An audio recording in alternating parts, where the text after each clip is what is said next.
राधे राधे भक्तजनों, आज आप सुनेंगे शुक्रवार के दिन माँ लक्ष्मी की व्रत कथा। साथ में आरती। माँ लक्ष्मी की कथा सुनने से और उनकी व्रत करने से माँ लक्ष्मी बहुत प्रसन्न होती है।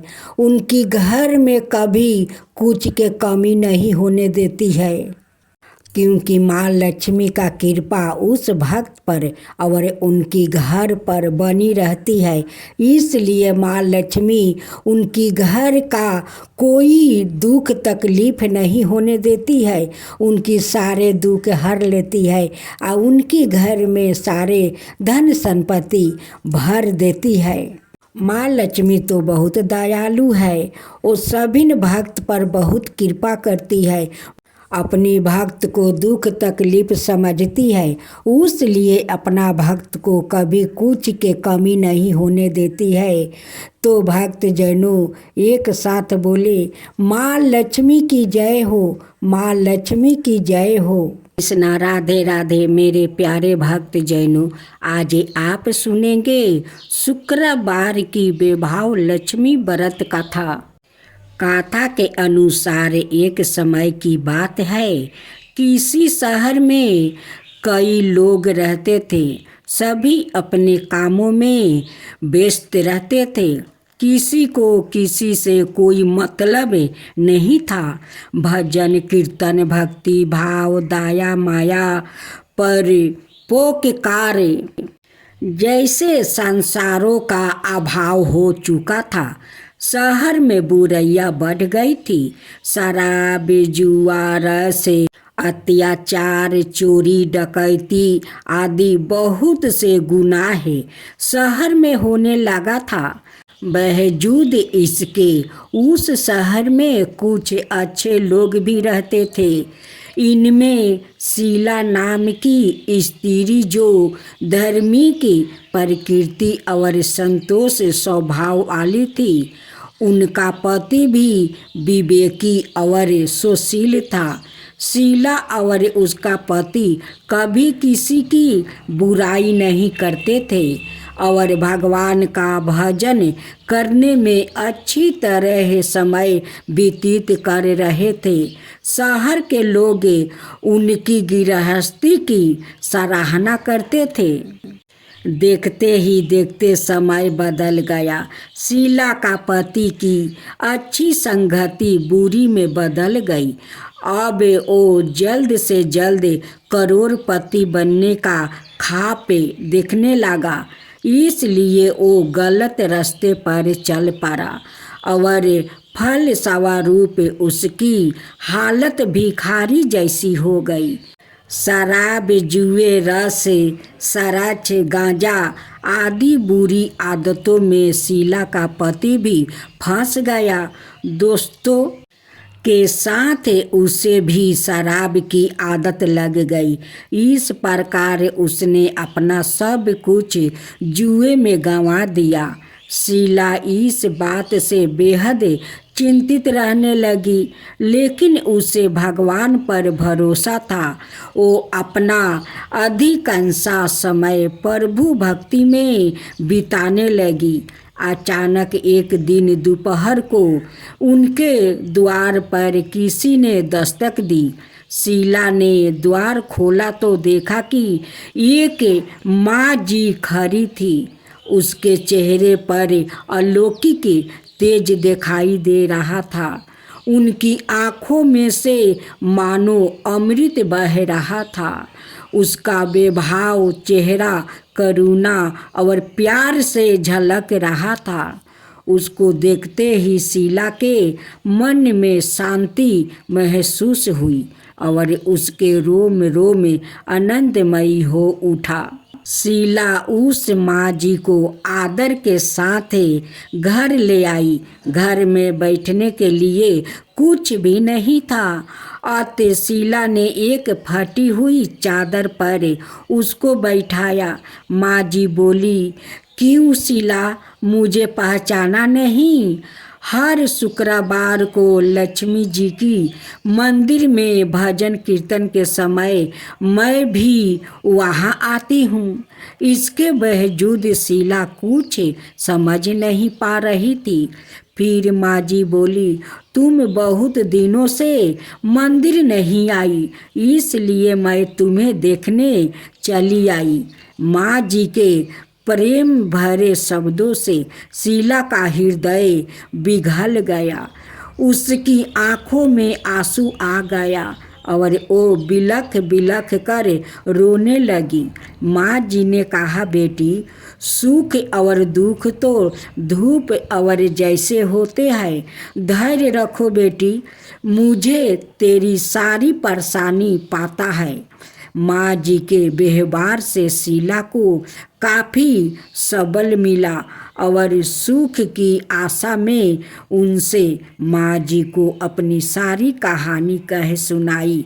माँ जी के व्यवहार से शीला को काफ़ी सुकून मिला और उसने माँ जी को अपनी सारी कहानी सुनाई। शीला के पूछने पर माँ जी ने उसे व्रत की सारी विधि भी बताई। माँ जी ने कहा, बेटी, माँ लक्ष्मी का व्रत बहुत सरल है। उसे वरद लक्ष्मी व्रत या वैभव लक्ष्मी व्रत कहा जाता है। यह व्रत करने वाले की सब मनोकामना पूर्ण होती है। वो सुख संपत्ति और यश प्राप्ति करता है। शीला यह सुनकर आनंदित हो गई। शीला ने संकल्प करके आंखों खोली तो सामने कोई ना था। वो सोच में पड़ गई कि माँ जी कहाँ गई। शीला को तत्काल यह समझते देर नहीं लगी कि माँ जी और कोई नहीं, साक्षात लक्ष्मी जी ही थी। दूसरे दिन शुक्रवार था। सुबह स्नान करके स्वच्छ कपड़े पहनकर शीला ने माँ जी द्वारा बताई विधि से पूरे मन से व्रत किया। आखिरी में प्रसाद वितरण हुआ। यह प्रसाद पहले पति को खिलाई। प्रसाद खाते ही पति के स्वभाव में फर्क पड़ गया। उस दिन उसने शीला को मारा नहीं, सताया भी नहीं। शीला को बहुत आनंद हुआ। उनके मन में वैभव लक्ष्मी व्रत के लिए श्रद्धा बढ़ गई। शीला ने पूर्ण श्रद्धा भक्ति से 21 शुक्रवार तक वैभव लक्ष्मी व्रत किया। 21वां शुक्रवार को माँ जी के कहे मुताबिक उद्यापन विधि करके 7 स्त्रियों को वैभव लक्ष्मी व्रत की 7 पुस्तक उपहार में दी। फिर माँ जी के धन लक्ष्मी स्वरूप की छवि को बंधन करके भाव से मन ही मन प्रार्थना करने लगी, हे माँ धन लक्ष्मी, मैंने आपका वैभव लक्ष्मी व्रत करने की मन्नत मांगी थी, वो व्रत आज पूर्ण किया है। हे माँ, मेरी हर विपत्ति दूर करो, हमारा सबका कल्याण करो। जिसे संतान ना हो उसे संतान देना। सौभाग्यवती स्त्री का सौभाग्य अखंड रखना। कुंवारी लड़की को मन भावना पति देना। जो आपका यह चमत्कारी वैभव लक्ष्मी व्रत करे, उनकी सब विपत्ति दूर करना, सभी को सुखी करना। हे माँ, आपकी महिमा अपरंपार है। ऐसा बोल कर लक्ष्मी जी की धन लक्ष्मी स्वरूप की छवि को प्रणाम किया। व्रत के प्रभाव से शीला का पति अच्छा आदमी बन गया और कड़ी मेहनत करके व्यवसाय करने लगा। उसने तुरंत शीला के गिरवी रखे गहने चुरा लिया। घर में धन की समृद्धि हुई। घर में पहले जैसी सुख शांति छा गई। वैभव लक्ष्मी व्रत का प्रभाव देखकर महलों की दूसरी स्त्रियां भी विधि पूर्वक वैभव लक्ष्मी व्रत करने लगी। माँ तू लक्ष्मी करी कृपा करो हृदय में वास, मनोकामना सिद्धि कर पुराहु मेरी आस। सिद्धू सूता विष्णु प्रिया नत सिर बारंबार टेक सोठा यही मोरे हरदास। हाथ जोड़ी मिनती करूं सब विधि करो सुबास। जय जननी जगदम्बिका सिंधु सूता मैं सुमिरो, तो ही ज्ञान वृद्धि विद्या दो मोही। तुम समान नहीं कोई उपकारी, सब विधि पूरा बहु आस हमारी। जय जय जगत जननी जगदम्बा, सबके तुम ही हो जगदम्बा। तुम ही हो घट घट के वासी, मिनती यही हमारी खासी। जग जननी जय सिंधु कुमारी, दीनन की तुम हो हितकारी। बिनबो नीत तुम ही महारानी, कृपा करो जग जननी भवानी।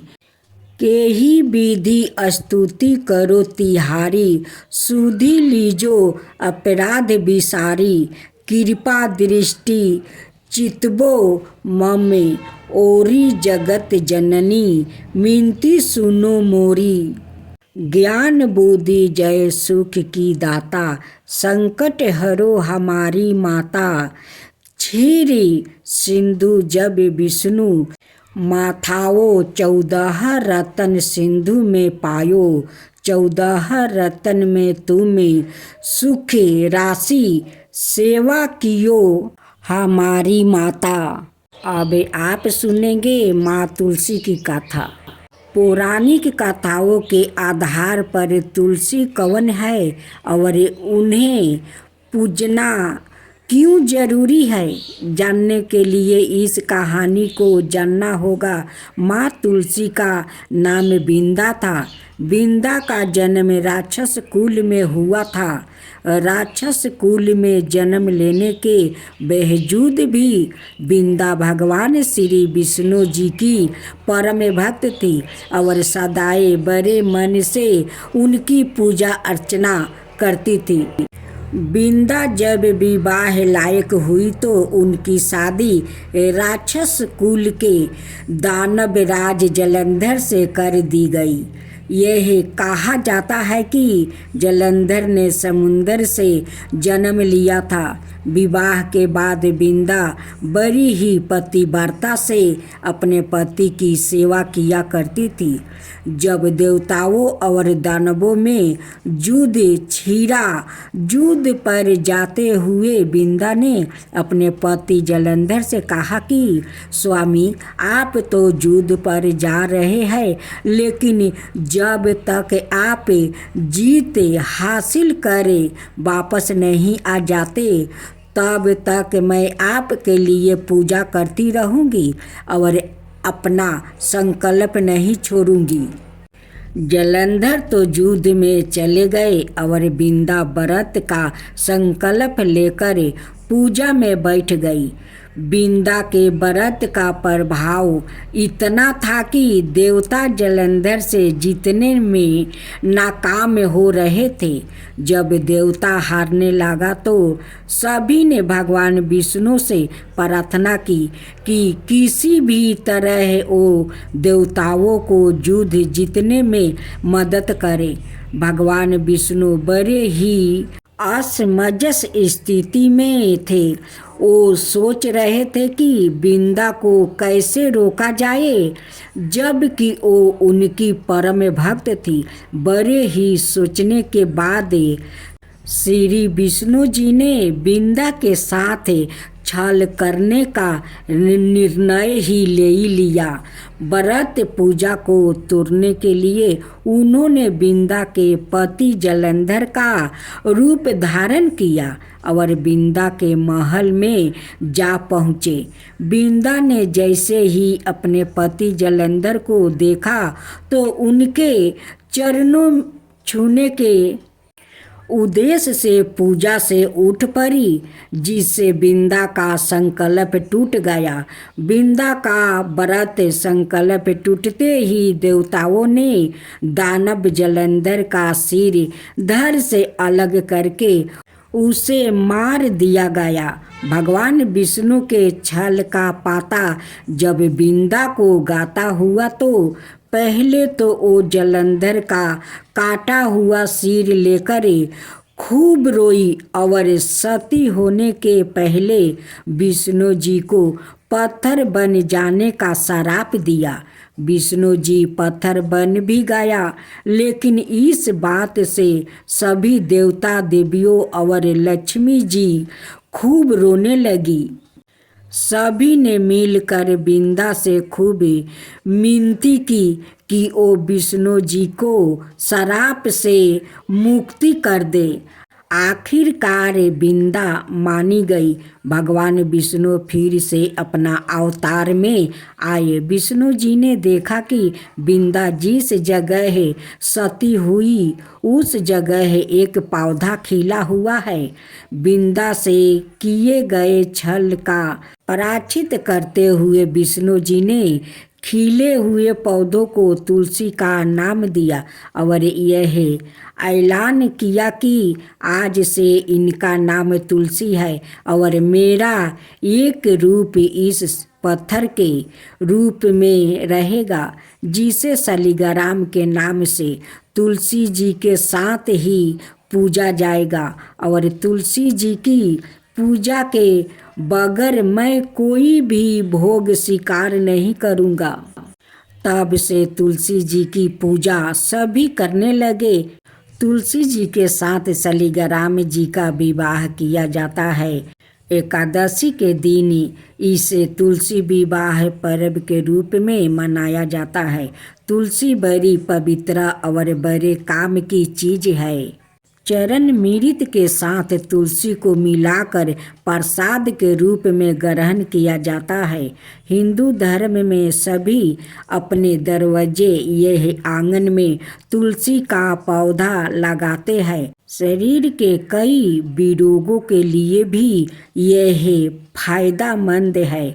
जो पवित्र है हमारे लिए संपीड़ित है उसे हम माँ कहते हैं, इसलिए उन्हें माँ तुलसी कहते हैं। कृष्णा राधे राधे। मेरे प्यारे भक्त जनों, आज आप सुनेंगे बुधवार व्रत कथा।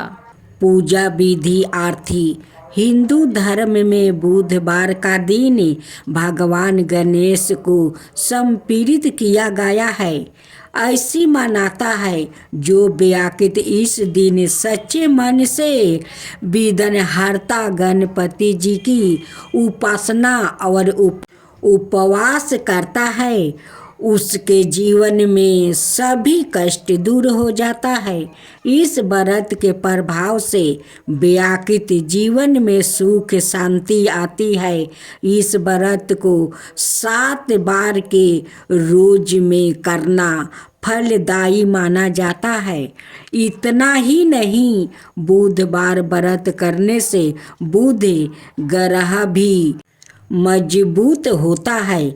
जानिए बुधवार व्रत की कथा, पूजा विधि, मंत्र, महत्व और अन्य जरूरी बातें।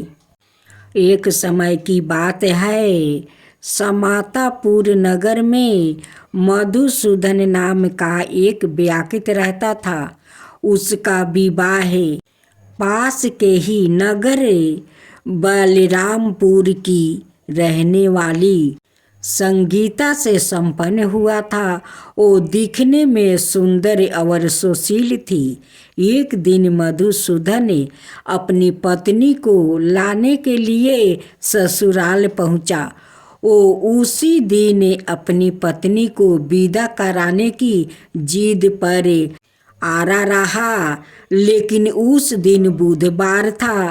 पत्नी के घर वाले समझाने लगे कि बुधवार के दिन यात्रा करना अशुभ होता है, पर वो नहीं माना। संगीता के घर वालों को उस बुधवार के दिन ही विदा करना पड़ा। इस तरह वो दोनों बैलगाड़ी में बैठकर जाने लगे।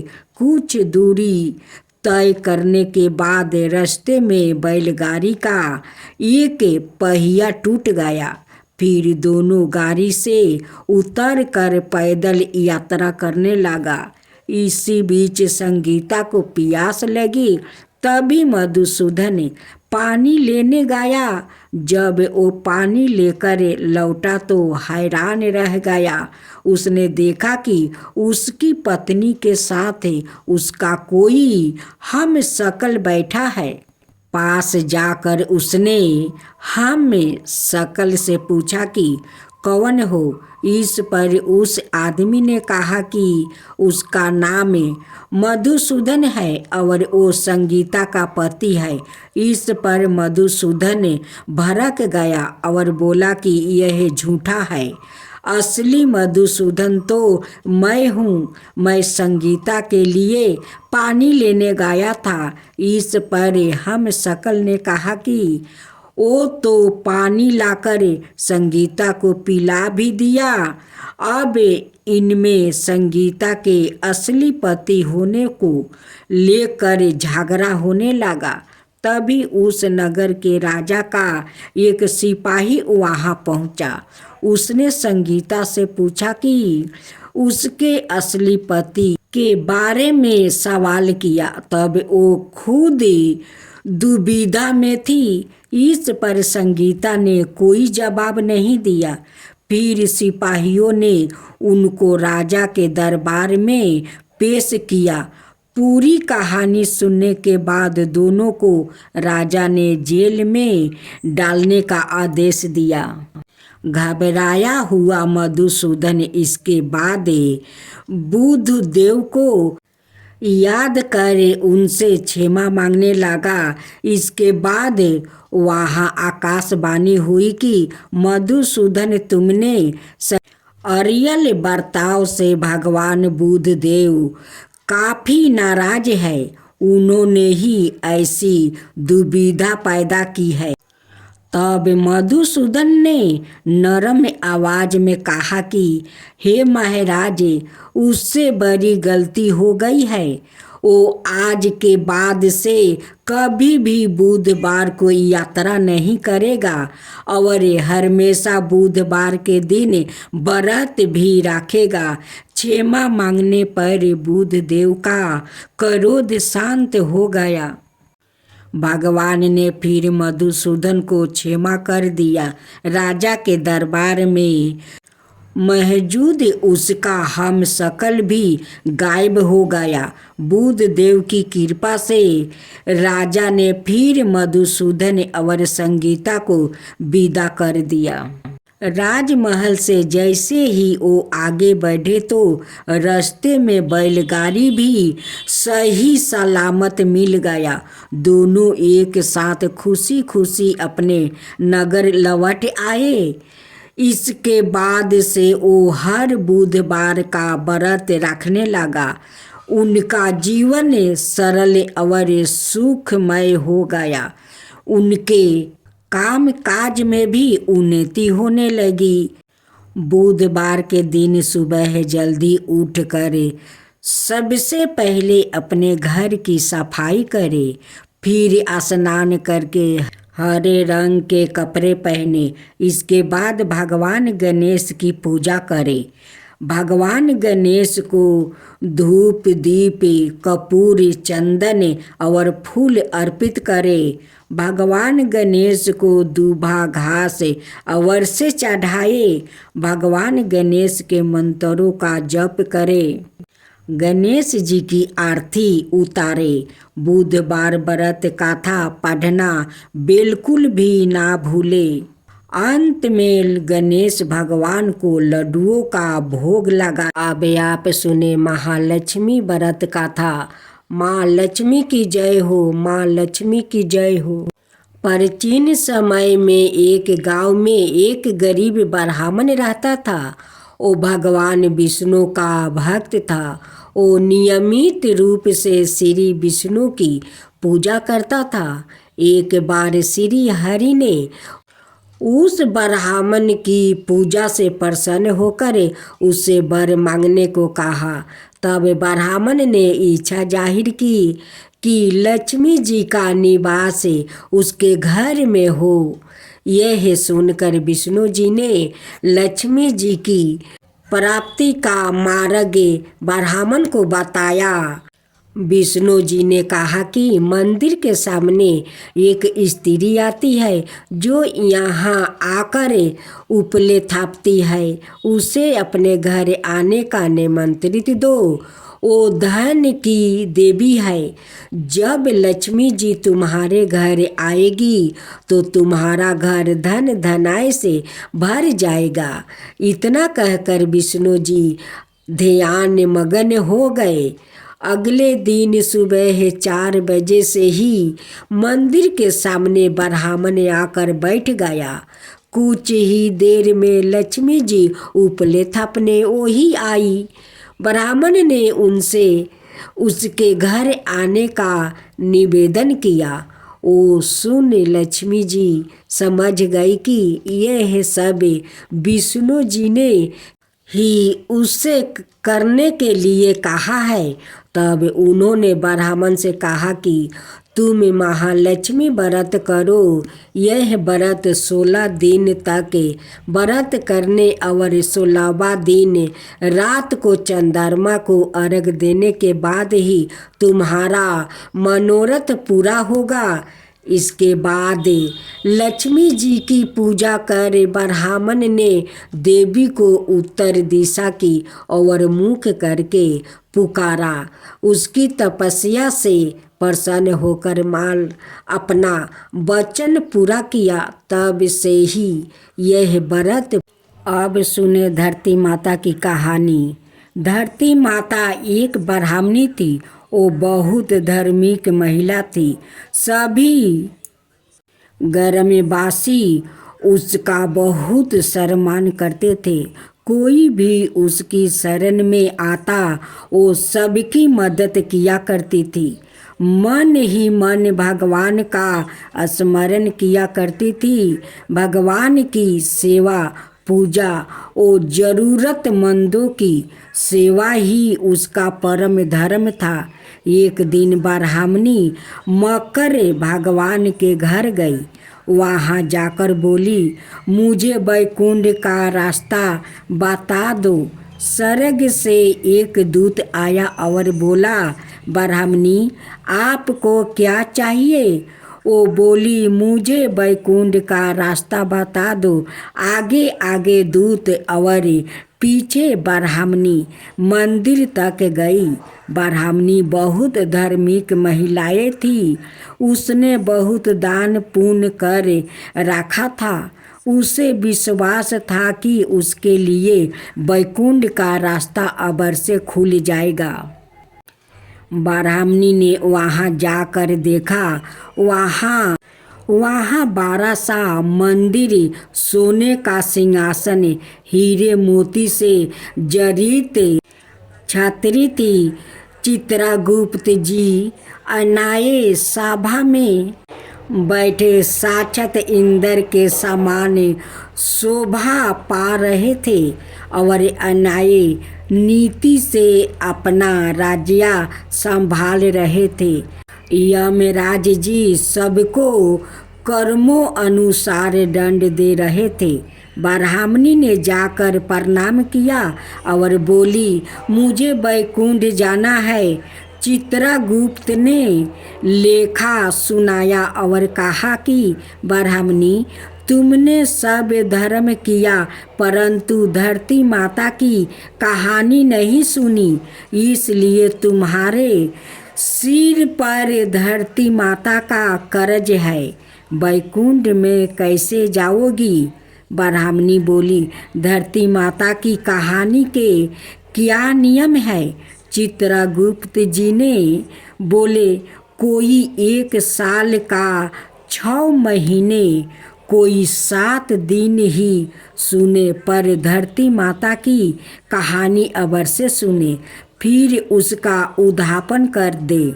धरती माता की कहानी सुने जाने से अनजाने किए गए पापों कर्मों को धरती माता हर लेती है। स्वर्गलोक में धर्म को ही स्थान प्राप्ति है। यहाँ पाप के लिए कोई जगह नहीं है। धरती माता की कहानी पीपल के पेड़ के नीचे बैठ कर सुननी चाहिए। यह बात सुनकर ब्राह्मणी ने प्रार्थना की कि मुझे 7 दिन वापस पृथ्वी लोक पर जाने दो, मैं कहानी सुनकर वापस आ जाऊंगी। चित्रगुप्त जी ने उसका लेखा जोखा देखकर 7 दिन के लिए पृथ्वी पर भेज दिया। ब्राह्मणी जीवित हो गई। ब्राह्मणी ने अपने परिवार वालों से कहा कि मैं 7 दिन के लिए धरती माता की कहानी सुनने के लिए वापस आई हूँ। इस कथा को सुनाने से 12 पुण्य मिलता है। उसने पीपल के पेड़ के नीचे बैठकर परिवार के साथ 7 दिन तक धरती माता की कथा सुनी। 7 दिन पूरे होने पर वापस जमराज जी का बुलावा आया और ब्राह्मणी को वैकुंठ में श्री हरि के चरणों में स्थान प्राप्ति हुआ। जो कोई भी प्राणी धरती माता की कहानी सुनता है, मृत्यु के समय सभी पाप कर्म धरती माता हर लेती है। वो प्राणी को वैकुंठ में स्थान प्राप्ति होता है। धरती माता की जय हो। धरती माता की सदा ही जय हो।